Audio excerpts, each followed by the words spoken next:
Hi guys, well done Jemma Forte for taking on and ripping Richard Tice a new one.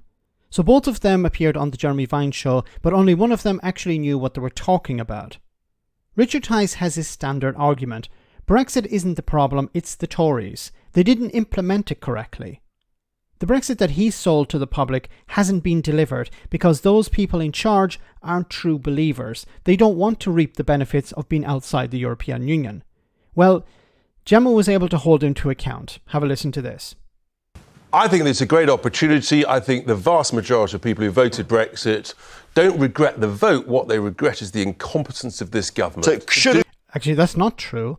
A majority regret the vote, and a smaller majority want to rejoin the European Union. Do the job properly. Yeah. So it's a great opportunity. They should have done it properly. And this story about sort of just suddenly adopting a whole load of daft EU regulations.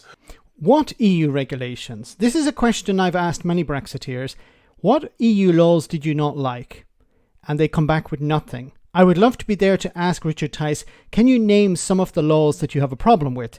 Of course, he'd come up with nothing either.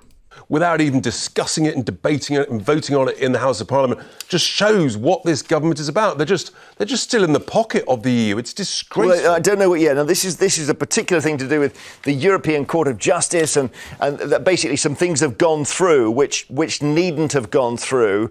And the bigger thought here, Jemma, is it's not working because we're still half in the EU. But when we talk about these regulations, usually they're just protections, rights, workers' rights. They're not really a big deal. On the whole, they're good things that have been agreed by a whole cluster of countries for a reason. So, for instance, we've just had divergence, as told by DEFRA, from hazardous chemicals. Like, is that a good thing? Is that a Brexit win?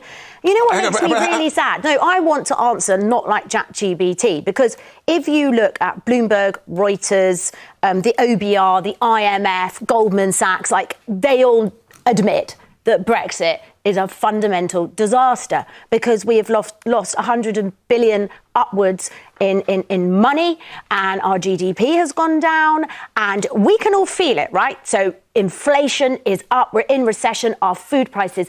And when you produced that video for Leave EU, Richard, it was a fib. You produced a video, look it up, right, on YouTube, and it's like, ooh, if you vote Brexit, everything's going to be like living in a spa, like Utopia. You'll be straight to the front of the queue in the NHS. Is that the one with the spa in it? Pretty much. I saw that video. That's a comedy video now, isn't it? The one where you say your hospitals will be empty. Will be low. Yeah, hospitals will be empty. But I suppose that's advertising, right? Look, the point is, if you're going to do a job... Okay, why aren't you defending your video? The video back in 2016 to convince people to vote to leave the European Union, it was about how the NHS would be much better if the UK wasn't a member of the European Union. It showed two sides. One side being in the EU, which was full of people having to wait a long time, bad service, and on the other side, everything was wonderful. There was no queue. The staff were even friendlier. Didn't seem to work out that well. And of course, he's not going to defend it because he knows it was based on lies. Do it properly. We trusted the Tories to do the job properly, and fundamentally they haven't. But I'm sorry, Jemma. Then why did you back them? Your boss, Nigel Farage, back in 2019, said Boris Johnson's oven-ready deal, we support that. What we're going to do, we even support it to a level where we're going to stand aside to make sure that Boris Johnson's Conservative Party win a majority so they can implement their oven-ready deal. You can't turn around now and complain, well, it wasn't the type of Brexit that we sold people. In a sense, it wasn't. You sold them a lie. You told them everything will be wonderful. But you can't walk away from the oven-ready deal that you and your boss along with Boris Johnson, sold the public. All that stuff, all those people you've quoted, the Bloombergs, the Reuters, they all said... OBR. Right, the OBR, what? Is that like one of the worst forecasting organisations we've got that's never accurate?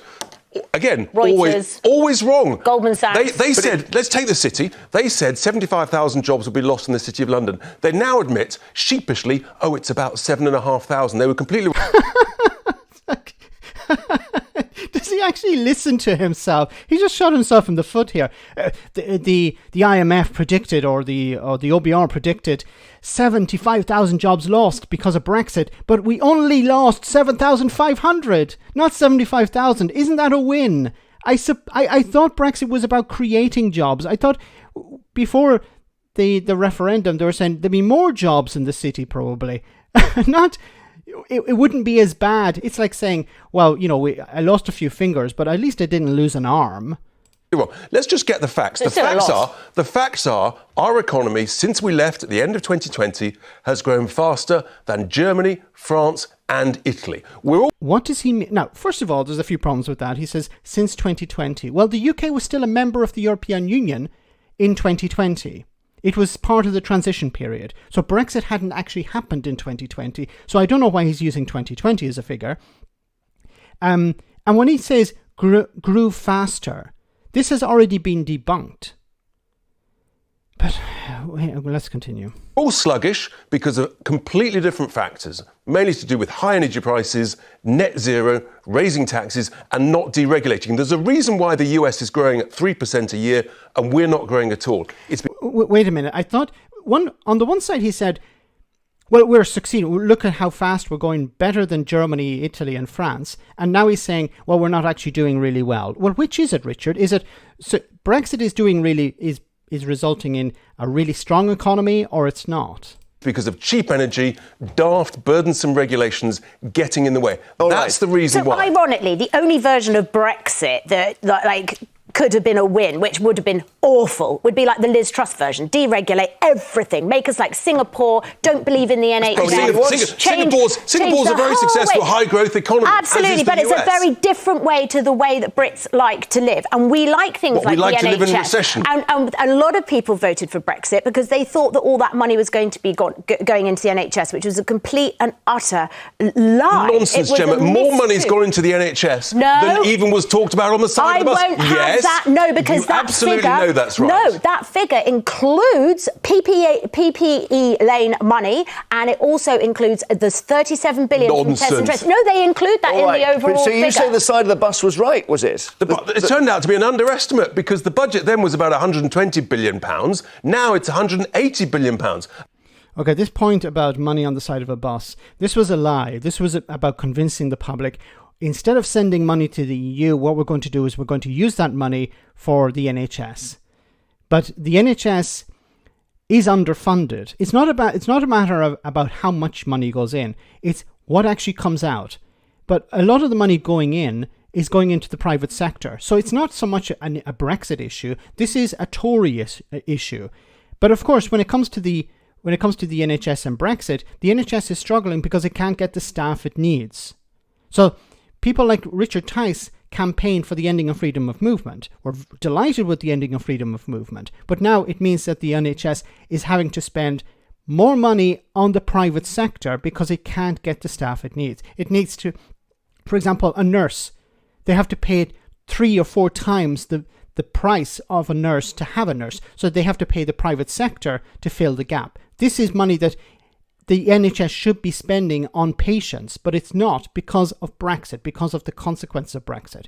So when we talk about the extra £350 million for the NHS, that's neither here nor there. That's not the main issue. The main issue is the NHS now has less money in real terms, and they're spending more of it on the private sector.